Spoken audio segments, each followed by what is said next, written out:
First, an encounter with Johann Sebastian Bach. A bold new opera company has staged his Christmas Oratorio at a major venue for the avant-garde here in Berlin.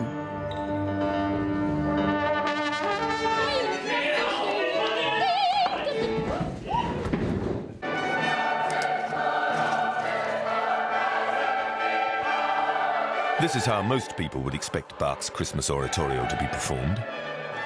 But caution is called for when director Sven Holm takes the stage. He's packed all 6 of its cantatas into one evening.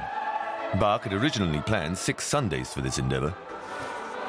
But you can't expect the obvious when the co-founder of the free experimental opera company Novolot stages Bach's Christmas Oratorio in Berlin's Radialsystem. Our simple aim is to tweak certain parameters to change various aspects of the Christmas Oratorio. That really is standard procedure for any production. Of course, being an experimental company, we take a few more liberties and cross borders others might not. The first difference for the audience is that they're not seated, but have to move around. Sven Holm divides them into 2 groups, one of which he immediately sends into complete darkness.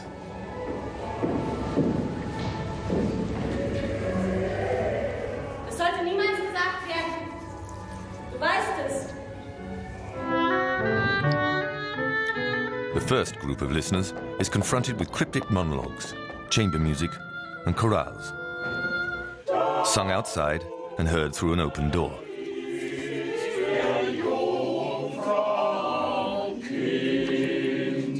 At the same time, the second group is sent into the cold winter night.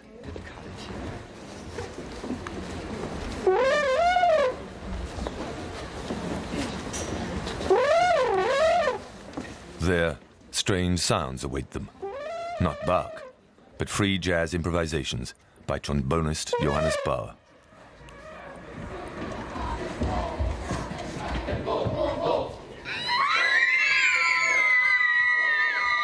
Then Herod's biblical assassins appear on the other side of the river, slaughtering the children of Bethlehem. So much for the festive season. This is just the sort of conflict we're looking for. People think that they know this piece. They believe it's about harmony and stuff like that. People read so many things into it. We're interested in playing with just these preconceptions, uncovering what you might call the potential for conflict in this work.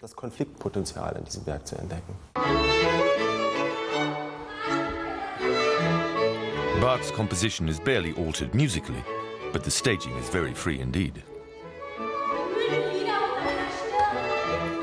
We don't want to deconstruct or denounce Bach's work in any way. It's more as if we're wading through associative fields of reference, focusing on various topics as we proceed. And by adding these topics, we hope in the end to create a kind of cake for the audience that will take them somewhere new. This is by no means a contemplative Christmas concert. The original order of the oratorio has been changed.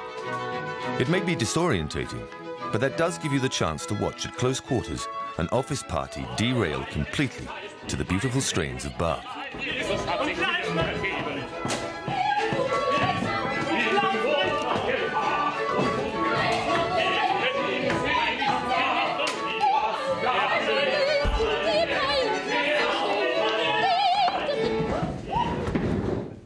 Pure chaos.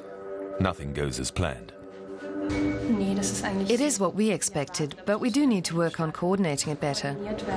Intermission after 2 hours. What do audience members think so far? It takes some getting used to. A lot of getting used to, in fact. I've never seen or heard a Christmas oratorio like this before.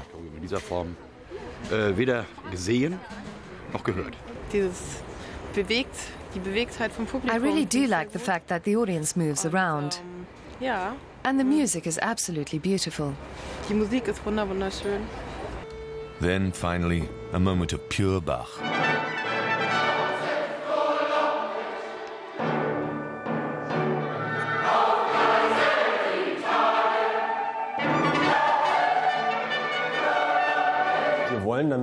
We, of course, also want to play with that aspect, with this chorus that absolutely everybody knows.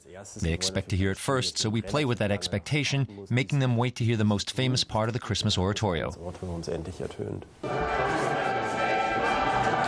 What do the artists think about getting a chance to reinterpret the Christmas Oratorio? I like it. It takes a different view. Every perspective is allowed, and there's plenty of Bach too. But not every audience member experienced the jazzy finale. For some, the 4.5-hour Christmas marathon proved a bit too much.